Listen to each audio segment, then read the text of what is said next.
Hi, everyone. Good morning or good afternoon, depending on where you are. We are going to get started in just a moment. We are waiting for our guest, Symone Sanders. As I'm sure you all can guess, her schedule can get quite frantic, but I think she'll be on in the next minute or so. I'm going to turn my camera off, but I just wanted to make sure that everyone was aware that we will be starting soon. So thank you for your patience.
Hello. So Hi, sorry. how Okay, are how are you? you? How are you? You Okay. know, just Um, another Tuesday. no, I totally understand. I just let the audience know that we'll be starting in just a second. So I think we are ready to go.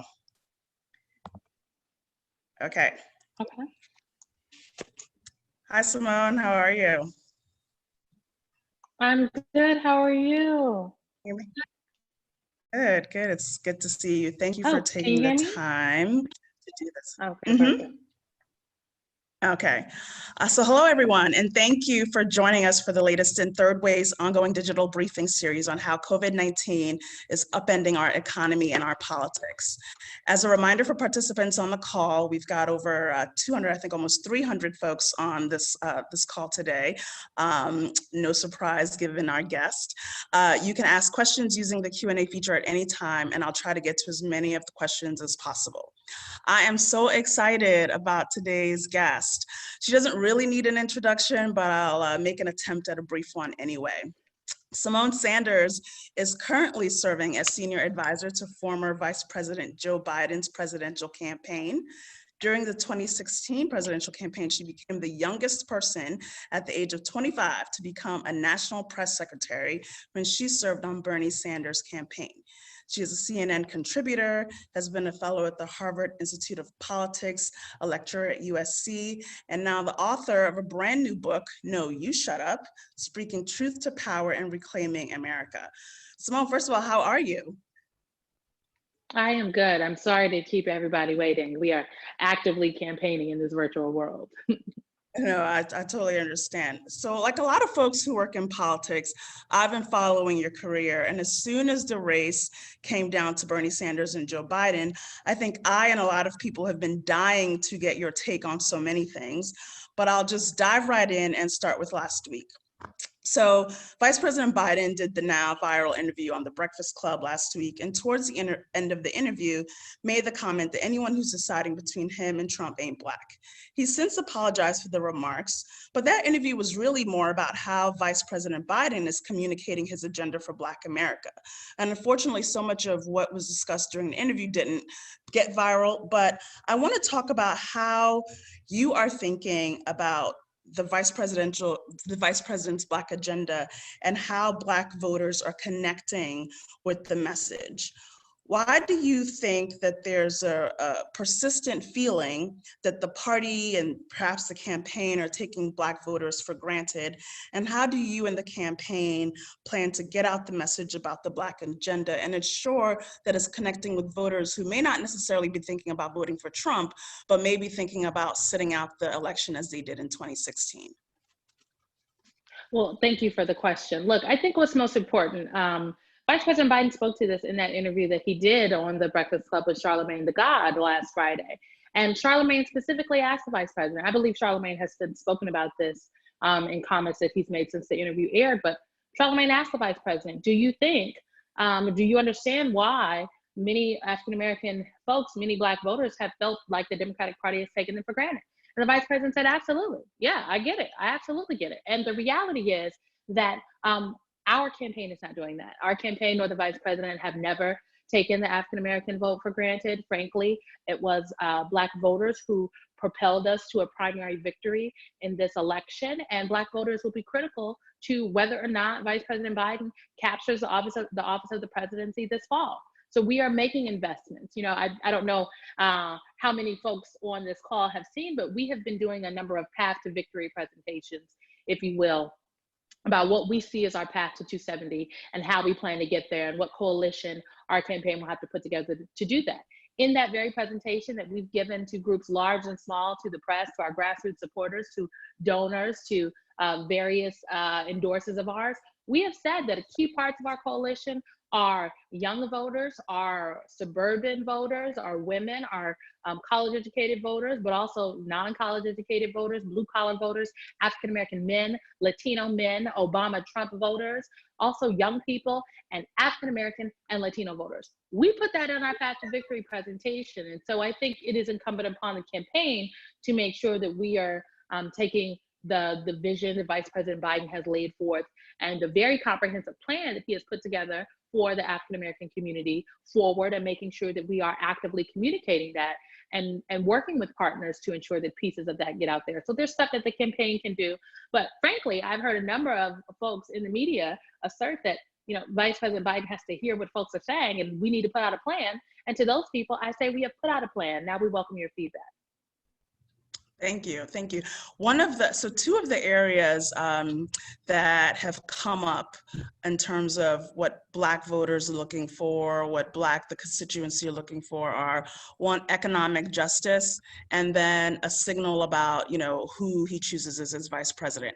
I really want to focus on the economic justice point because I think I saw this morning that the vice president is embracing an economic message. You know, 30 million plus Americans that are out of work in the middle of this pandemic.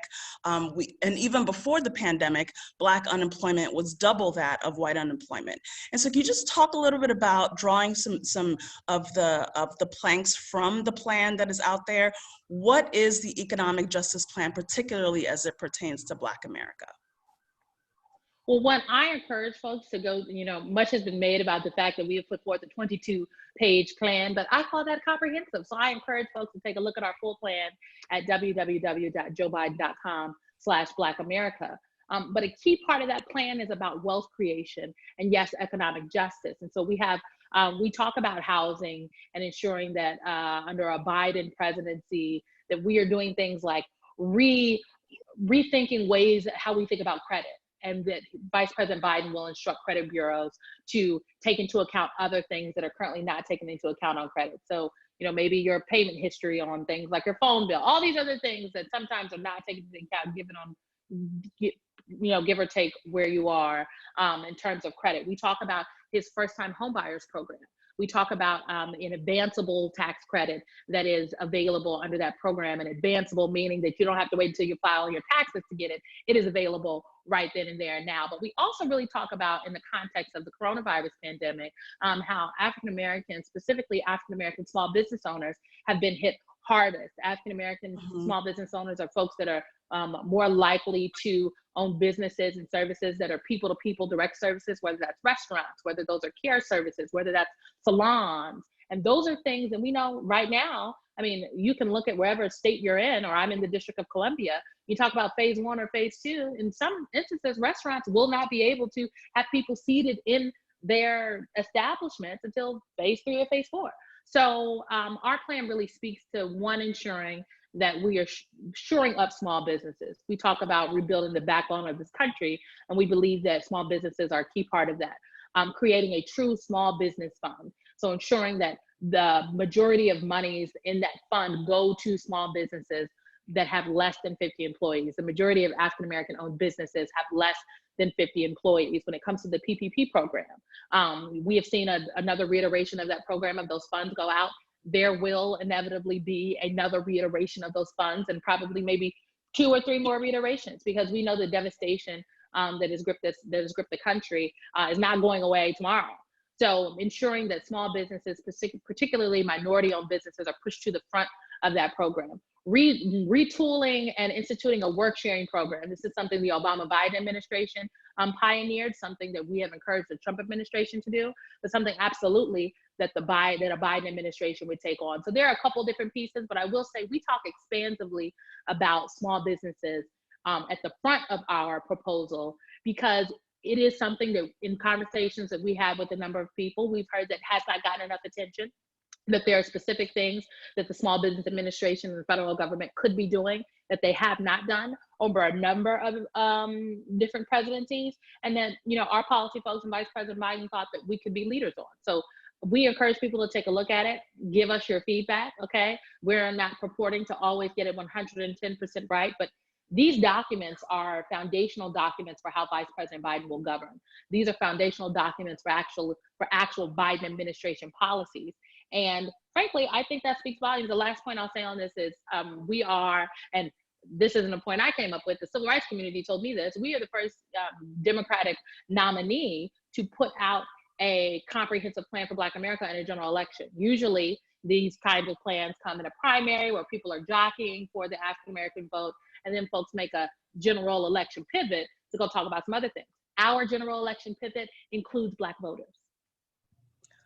Thank you for that. And I've got to ask, on the VP topic, and I'm not expecting you to make news today, but how important is it, and where is it in your factoring and the campaign's thought process, how Black voters react, or how much appeal they find in the VP pick? Look, Vice President Biden, I have said, what I'm about to say is what I just told a reporter earlier today, and what I will tell anyone who asks me about this, that if there's one thing Vice President Biden knows a lot about, it is the vigorous selection process for a vice presidential nominee pick. He has obviously been through this process. And so we are running a very vigorous, thorough process. We have established a committee to kind of shepherd this work, and we need to let the process play out. Vice President Biden, though, the person that will become his eventual, running mate will be someone that is simpatico, as he likes to say, that can mirror the relationship that he and President Obama had. Somebody that is ready to govern on day one, someone that he can give presidential authority to, much like President Obama gave to him, because the task before a Biden administration, if Vice President Biden is elected, will be large, and it will be something he will have to share with his governing partner. So could that be a Black woman? Yes. Do we know which woman it will be? No, we will have to wait and see.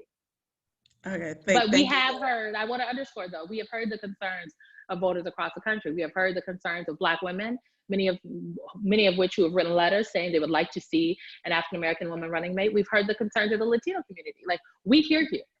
We are going to let this process play out. Good. So I read your phenomenal book over the weekend. And first, congratulations on the book. One of the themes that you explore in the book is you talk about all the many, I think you said 150 factions, but there are sometimes it feels like thousands of factions within the Democratic Party. And it often seems like now, how do all of these factions influence and the apparatus of the Democratic Party? And so you talk about this beautifully in the book. And it's a question that, you know, we ask a lot here at Third Way and Democrats generally. So having worked for two candidates who seem to represent two ends of the spectrums of the party, what's the message that will resonate with all of these factions? And what's the campaign strategy for bringing all of these folks under the tent? So one, I will say two things. So first, I think the calculation in this election is a calculation that is different than that has confronted any other Democratic nominee in the past. It's very different and it's very distinct to this moment that we're in. One, because we're in the midst of a global pandemic that has gripped the world, but is crippling America. We had now, President Trump did not cause the coronavirus. He did not, he didn't cook it up in a lab somewhere. That's not what we're saying. He's not the cause of it. But the public health crisis that has ensued since the coronavirus has gripped this country, followed by the economic crisis that has ensued. We are on the cusp of 100,000 deaths in this country. That is squarely laid at the feet of President Trump. Like, that is a failure of leadership, and that is a cost of complacency. I'm still trying to figure out what the Trump administration was doing in January or February. And so because we are in the midst of a global pandemic, there are just things that, our campaign has to think about, not just in the midst of a general election campaign, but in terms of what will Joe Biden do as president, that are very different than any other nominee. Like, we are experiencing Great Depression level economic devastation that it will take a monumental efforts from the federal government to fix and help build back better. So that's the first thing. The second thing is much different than, people like to make a lot of comparisons to 2016, but much different than 2016 is that voters across the country have felt and seen for themselves the effects of a Donald Trump presidency. We are not just talking about theories at this point. We are talking about actual jobs, actual lives, actual experiences that voters across the country, white, Black, Latino, Native American, Asian American, Pacific Islander, Indigenous, and otherwise, have had under this president. So this is not theoretical at this point. We truly believe that this campaign is, and this election is a referendum on Donald Trump and the way he has governed and what he has and has not, frankly, delivered for the American people. So understanding that, we walk into this primary with what, 24 people running for president, I give or take, a billion at times it seems like. Every single one of those candidates understood that their opponent in this race was Donald Trump. While there were various candidates jockeying for the role of the Democratic nominee, there was only one opponent that we all had, and it was Donald Trump. And so now I think the difference is, even some of, my extremely progressive friends and organizations, they understand that Donald Trump is their opponent. The question is, how do we work together? And like, what is the message that helps us, that we can all coalesce around? Well, one, Donald Trump, but two, a bold vision and plan for the future that not only says that, Donald Trump has been bad and this is how he has not kept his word, this is how he has devastated our country, but a message that says, and this is what I will do as president. This is my vision. This is my plan for criminal justice reform, for the economy, for education. This is how I plan to put more teachers back to work. This is how I plan to create more jobs.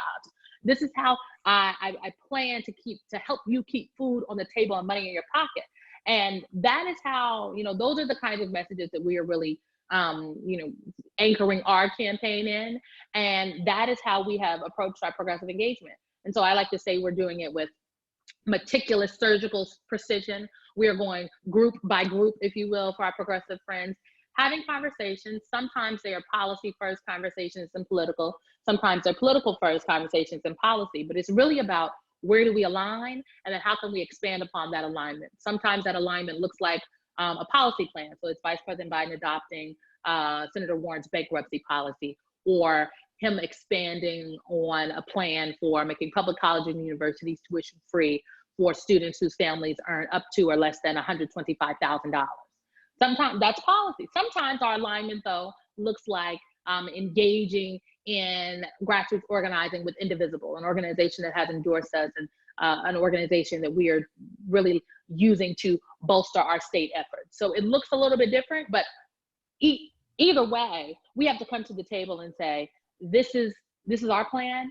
We need you. We want you. We cannot do this without you. Young people, people of color, our progressive friends, and how can we work together to make this happen? And so that's how we're doing it. We won't always make everybody happy. We won't get it right 110% of the time, but no one can say that we are not actively trying. Thank you for that.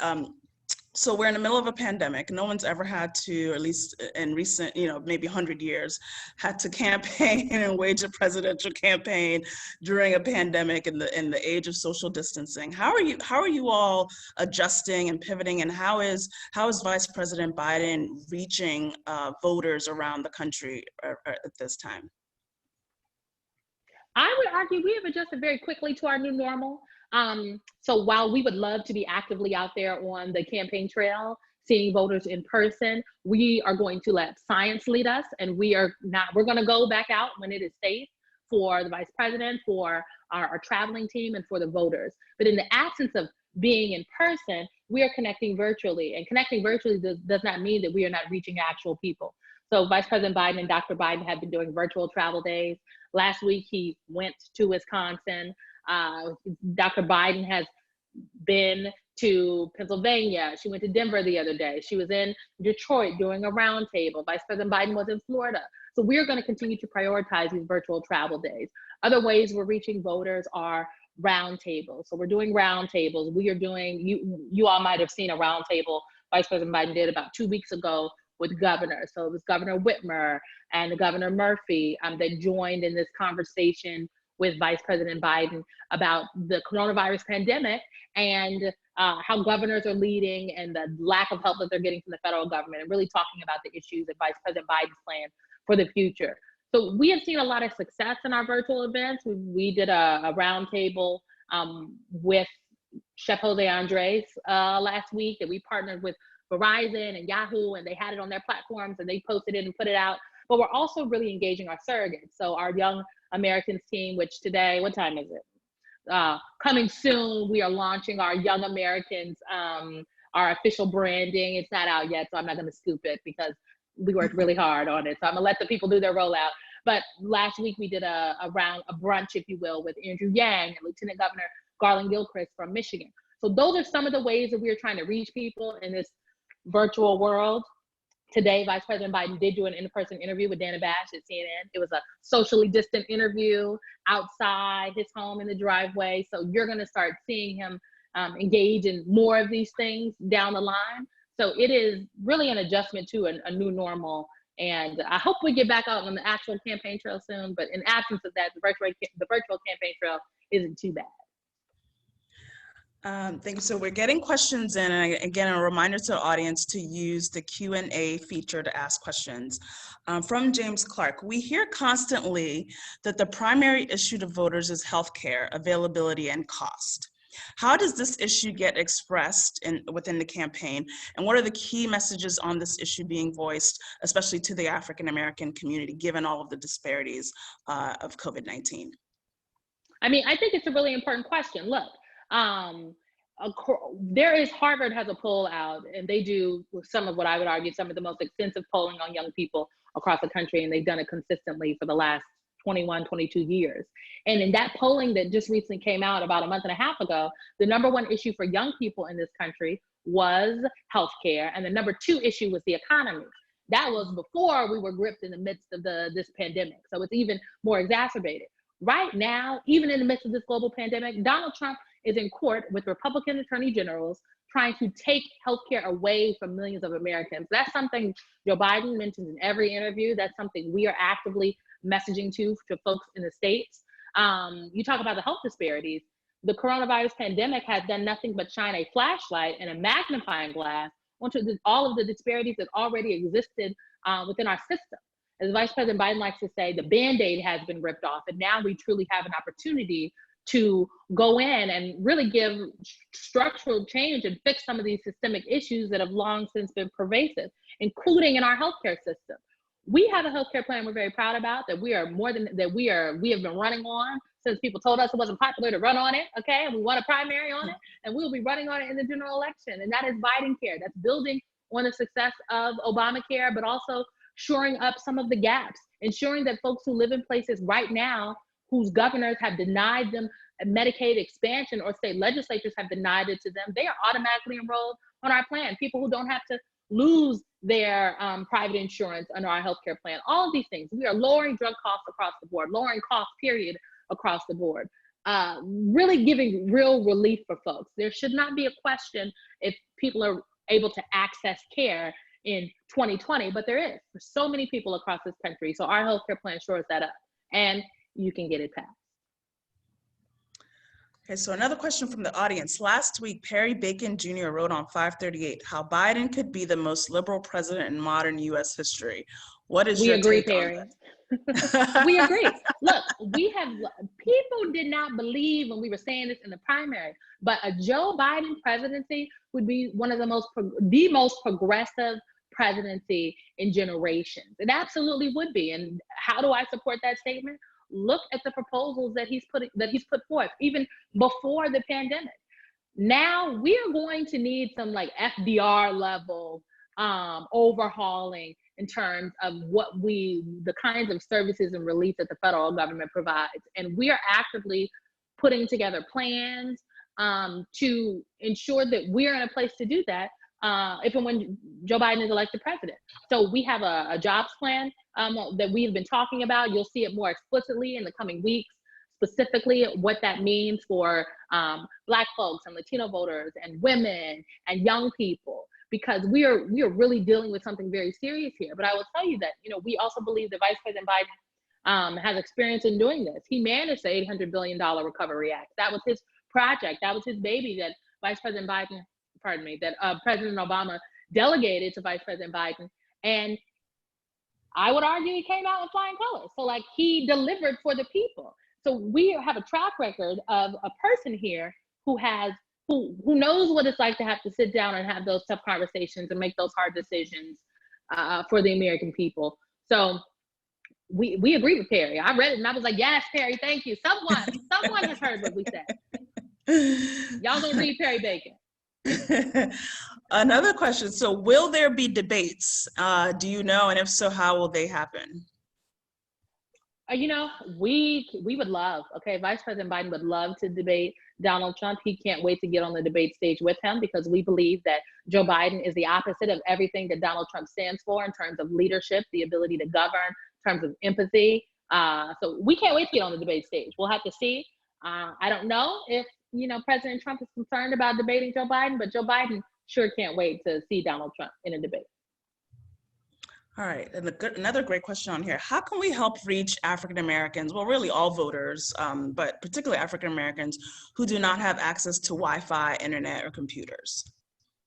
Well, we agree. So to be clear, just because we're in a virtual environment does not mean we are not going to have a robust mail operation. So I do think that the pandemic has thrown a lot of conventional wisdom right into question, because no one has had to campaign in a pandemic before. But there are some things that, that don't change. Like people are still getting their mail. Let's just hope, the Republicans don't try to gut the post office. So let's just say the post office here, but people are still getting their mail. So we are going to still have to communicate to voters via mail. Folks are still watching television. So we will be communicating to voters via television. People they still have phones. So we still have to, use these things to pick up the phone and call folks. So we are phone banking folks right now. We will be doing all of those things. But there is again, this pandemic has shined a spotlight and a magnifying glass in disparity.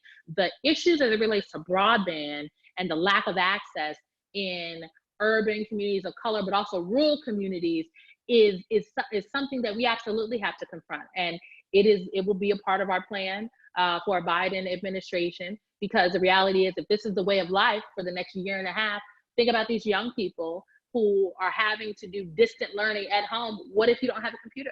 What if you don't have Wi-Fi?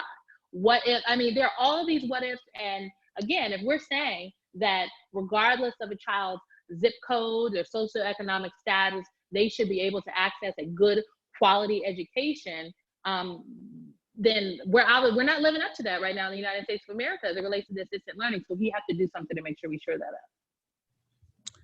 Great. So as you talk about, and you actually talk a bit about this in the book, it's one of the major themes, the need to empower activists like yourself and create pathways, positions of power for people from vulnerable communities. How does the campaign plan to continue this partnership? How does Vice President Biden plan to continue this partnership with folks once he's back in the White House? So I will. So first, I'll note that I know everybody always likes to call me an activist. Al Sharpton called me one this weekend, and I'm like, I don't actually view myself as an activist. I just like say I played one on TV for a little while because I feel like the activists are the folks that have truly put their bodies on the line, like the Brittany Packnett Cunninghams, the DeRay McKessons, the Tef Poes of the world. So I would say that the way that so I go back to our policies. And so the way that a policy proposal comes together in a Biden campaign is that, our policy people get together, we know what the Vice President Biden believes and has said, but we also want to make sure we check with some folks. So we go out and we get we get feedback from everywhere and everybody. So for our criminal justice reform plan, for example, we talked with Campaign Zero, the arm that was created by DeRay McKesson, Brittany Packnett Cunningham, and Sam Sinyawe. We chatted with Liz Ryan from that does juvenile justice work. We talked with the folks from the Brennan Center. We talked with, system involved folks. We talked with formerly system involved folks. And that is really the way that we inform our policies on top of any engagement that the Vice President himself has done. And so in a Biden administration, I think you can expect them to build off the Obama-Biden administration Office of Public Engagement model. And I've had conversations with a number of folks over there, Valerie Jarrett, Heather Foster, Stephanie Young. And I mean, their model was really constant and consistent engagement, ensuring that you are not just picking up the phone when you need something or when you want something or when you got a question, that you are constantly engaged with folks. And that is what we try to do on the campaign. I'm always on the folks about like, who are y'all calling today? Did you pick up the phone? Did you call? If y'all have call scheduled, it's a problem. And so that is something that we, obviously going into a general election, in a virtual campaign world, we have to just do even more of. And that's something you can absolutely expect to be a hallmark of a Biden presidency. But I'll give y'all one thing that everyone on this line can connect with right now. I send out like a kitchen cabinet thing every day. Now I'm doing it every day. Shout out to my special assistant, Nyala. She's making sure that it goes out. And if it ain't out by 3, me and Nyala are gonna have an issue today.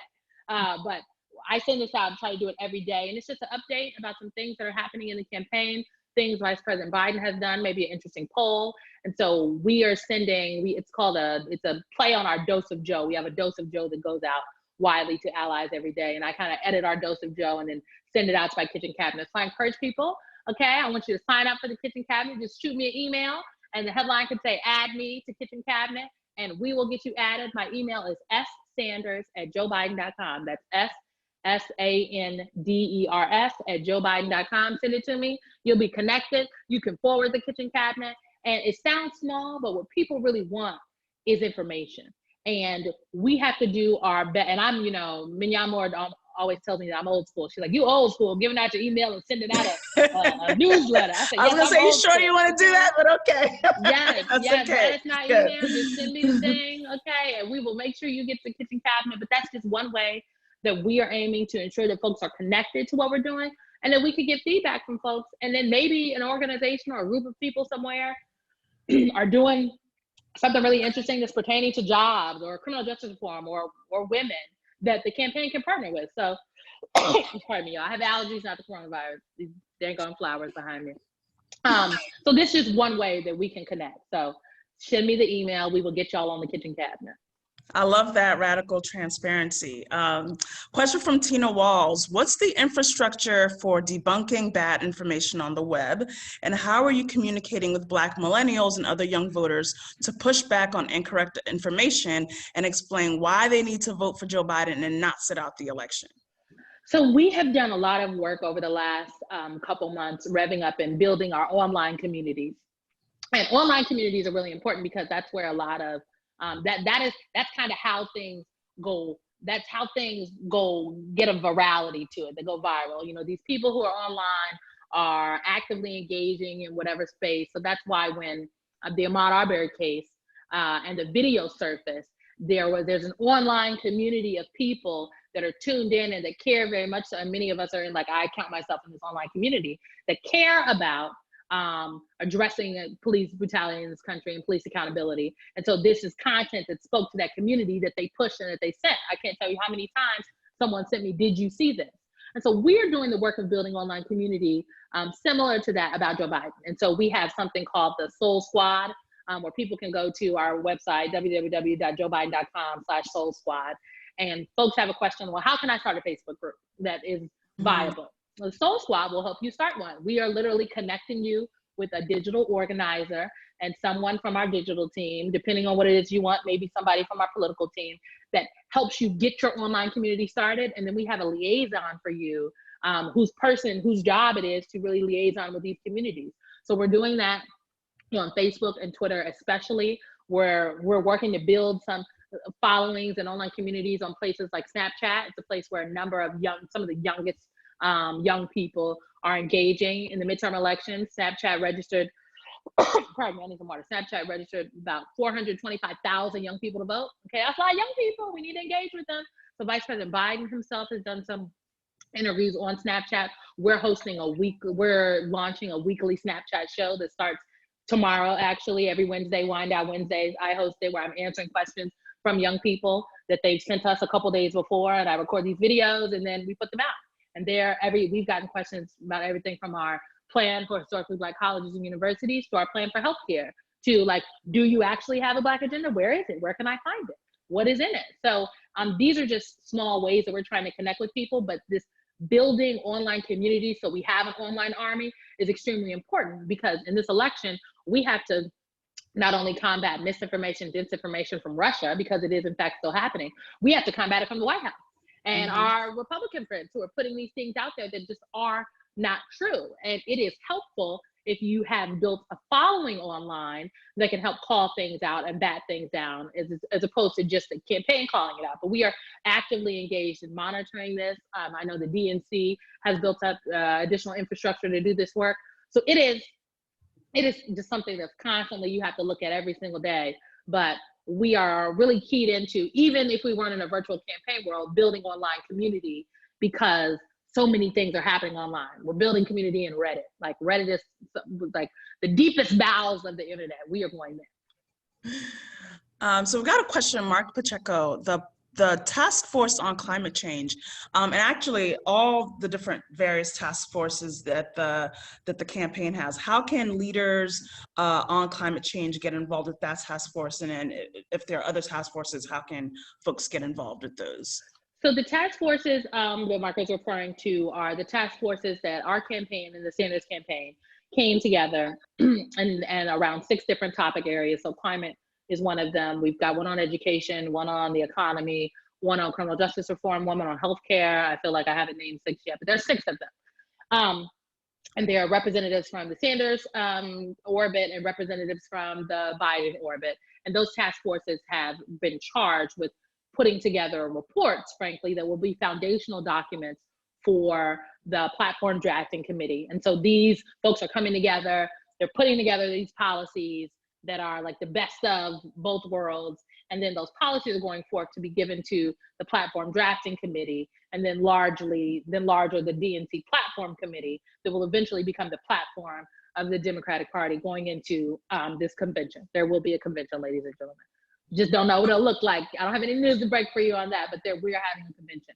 And so if folks are interested in getting engaged with the task forces, while we are not taking new membership on the task forces, all of our task force membership has been encouraged to reach out to folks and source information. And I can give you all have my email, send me an email, just do a different headline, if it's a climate task force or whatever, and I can forward you to the correct person that can help connect you with that task force. But some task forces are doing listening sessions with a couple different folks.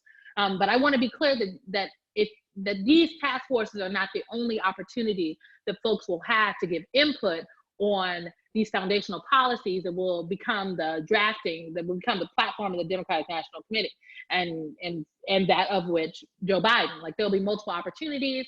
The platform committee will be we're planning to still host regional listening sessions, if you will, similar to what happened in 2016. They just all might be virtual. So I encourage people to reach out to the task force membership, but know that this is if you don't happen to connect with the task force membership, this is not the last opportunity to have these conversations and have input on these policies before they are like baked in stone. Excellent. So one more question. Well, I think we have time for two more questions, so I'll start. How is the campaign countering the significant investments that Donald Trump has made in digital outreach? I love this question.